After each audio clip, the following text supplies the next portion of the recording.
Whoa! Archaeologists have just discovered an underground anomaly by the pyramids, and they say it could be an ancient portal. So buckle up, Buttercup. How the heck are you? Beautiful day today. This is fascinating. Let me share with you the articles. We've got Newsweek, Smithsonian Magazine, and a multitude of other mainstream newspapers that are reporting on this. Archaeologists found an anomaly near the pyramids that may reveal an ancient portal. Listen to this. China, which is a member of BRICS, dumped a record number of U.S. treasuries and agency debt bonds worth a staggering $53.3 billion. Historically, this is the largest sell-off initiated by China ever recorded, and it occurred during the first quarter of 2024. So, sign of the times? I don't know, but I'll tell you this much. What I do know is China is literally leading the race, purchasing gold by the ton. Bill Gates liquidated $1.7 billion of his portfolio, mirroring Buffett's move to stockpile cash.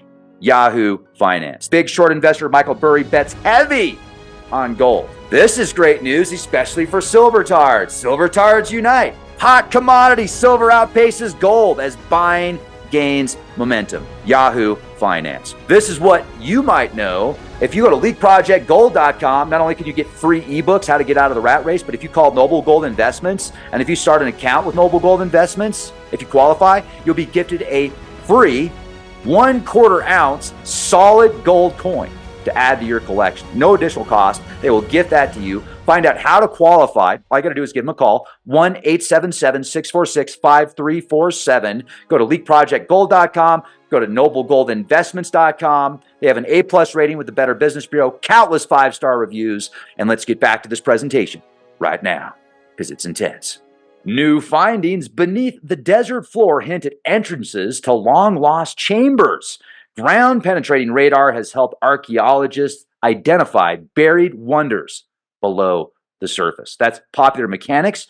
You can also read about it at Newsweek. Let's see what Newsweek has to say. The subterranean anomaly was observed with the help of surveys involving a pair of geophysical techniques, ground-penetrating radar, electrical resistivity, tomography. These methods enable archaeologists to detect possible structures lying beneath the surface, which can then be excavated.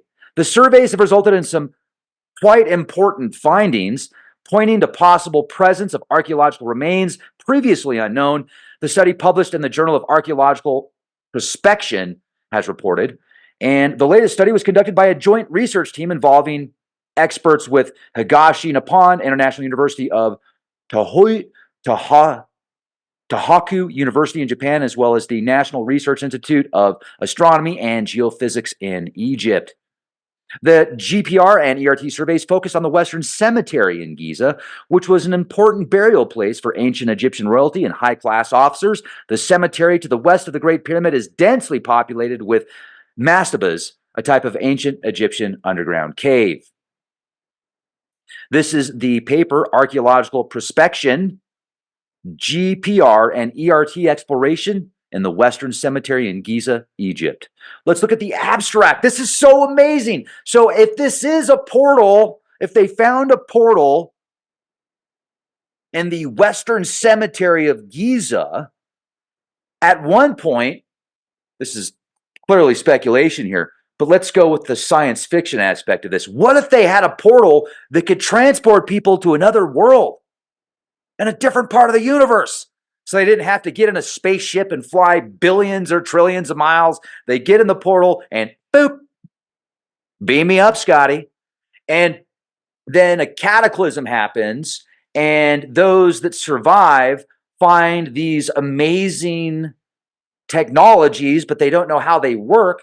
And they turn this location that was once a portal, a transportation location to another world, they then turn it into a graveyard. Interesting. They're like, look at all these people here that are mummified. Why are they mummified? Why were their organs taken out of their body perfectly? How did they do that? Why are they put in jars? Why do we have different animals mummified and put in jars? Well, it must be a graveyard. What if they did that so they could take the DNA thousands of years later, millions of years later, and create anew.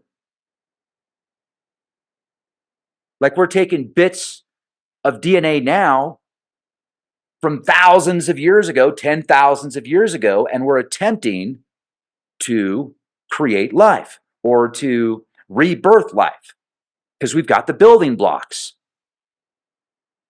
Let's just read the abstract here. So that's a theory, clearly.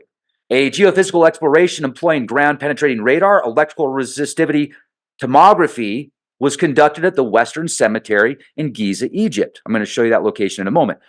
This was conducted 2021 through 2023 by a joint research team of Higashi Nippon International University, Tohoku University, and the National Research Institute of Astronomy and Geophysics, Helwan, Egypt.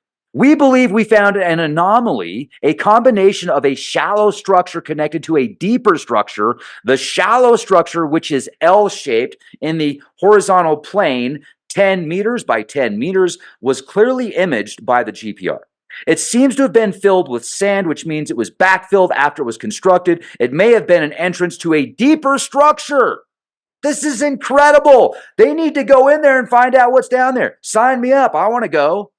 Let's go check out these portals that lead to either deeper structures, and maybe one point there was technology that took people to another planet. Hypothetically, below this structure, the ERT reveals a highly electrically resistive anomaly which extends over an area of about 10 millimeters by 10 millimeters. The depth of the structure is about 5 to 10 millimeters. I'm sorry, meters, not millimeters. 10 meters by 10 meters, 5 to 10 meters below the surface. Electrically resistive material in a sand dune can be a mixture of sand and gravel, including sparse spacing or air voids within it. Neither GPR nor ERT could identify the properties of the anomaly. Whoa, so cool. All right, let's take a look at this PDF. It's going to pull it up for us here real quick. Here's the graveyard, the Western Cemetery, part of it. And it looks like this red box is the area of the anomaly. Nanu nanu. Let's take a look at the description. South of Mastaba, G4000, which is known as the tomb of Prince Hemiunu, we set an initial rectangular survey area about 100 meters by 100 meters, as shown in Figure 1. The survey area is also projected on Google Maps, as shown in Figure 2.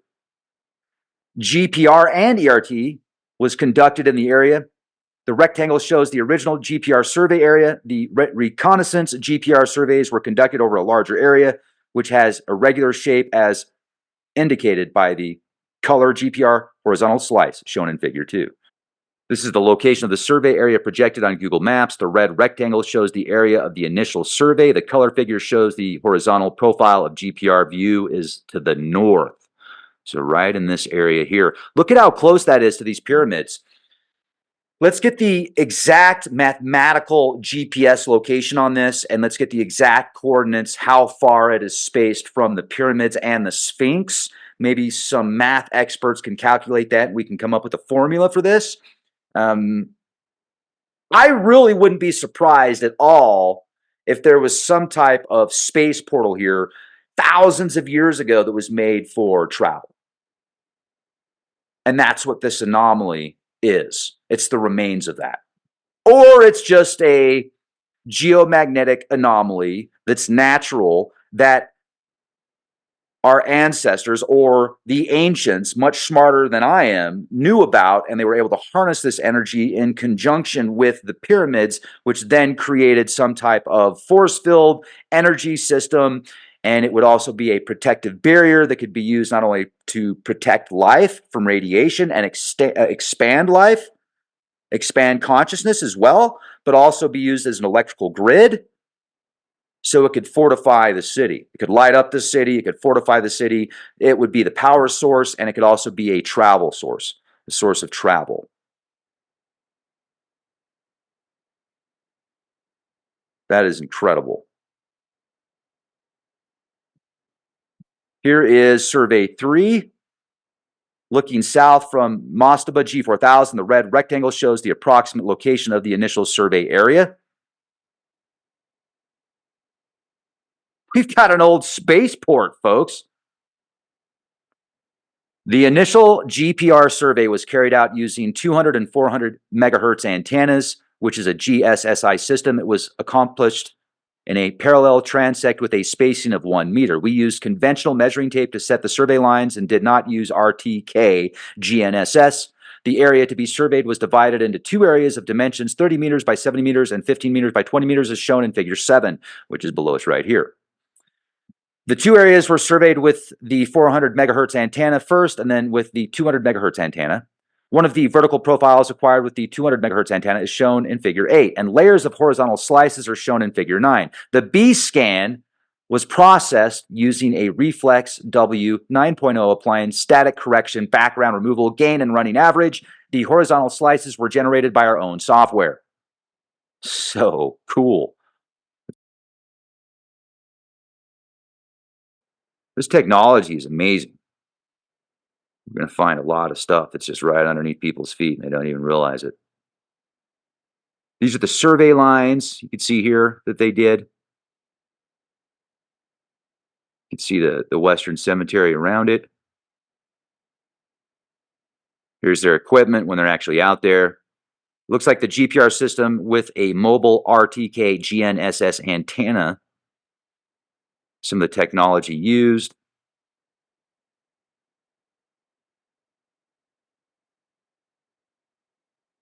I mean, they're saying that it was filled in intentionally. At least that's kind of what it sounded like to me. But was it filled in intentionally? Or was there just an event that was so intense that it or a multitude of events after it was built that caused this? And is that why they left? See, that's another theory, is things got so intense here that they couldn't stay. They had to go. So they took off. So let's read the conclusion of this. We concluded GPR and ERT surveys at the Western Cemetery, Giza, Egypt. We believe we identify an L-shaped structure about 10 meters times 15 meters at a depth of 0.5 to 2 meters, filled with sand, which probably means a void was filled with sand after construction at the same location, but at the deeper depth. So it's homogeneous sand. So I guess that means that they think it was filled in after, I guess. ERT shows a highly resistive anomaly, which may be a highly resistive material such as sand or a void. This anomaly extends to 3.5 to 10 meters in depth over a horizontal area of 10 meters by 10 meters. We believe that the continuity of the shallow structure and the deep large structure is important. From the survey results, we cannot determine the material causing the anomaly, but it may be a large subsurface archaeological structure. So they think it could be a large subsurface archaeological structure. Or it's a spaceport. Or it's just sand. But thank you very much for all the hard work. Here's the acknowledgments. And that is incredible. Halo. So what do you think about that? Space portal, buildings below meters of sand that are probably much larger and more intricate than the ones above, built far long ago. So the older the structures are, the more in depth, the more advanced they seem to be. Yet we're taught evolution as like being basically walking around as an animal and then slowly evolving to man and getting smarter and more cerebral along the way. But we look at the archaeological evidence and it appears it's the opposite. This is fascinating, folks. This is absolutely fascinating. So I want to thank you so much for watching.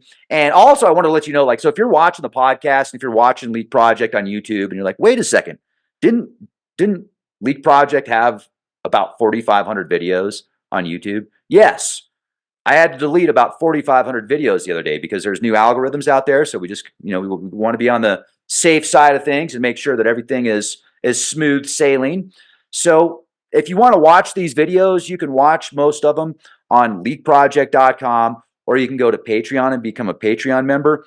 That really helps us continue to do podcasts, because even though we're doing this in the garage, it's not cheap to do podcasts all day, especially with all the research we have to do.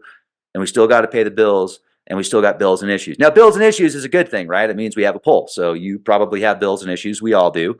And it's not a bad thing. But we could definitely use your support over on Patreon. So please check us out on Patreon. And thank you, everybody, for being awesome. Hit the bell, be well, and be the change you want to see. And I'll see you on Patreon.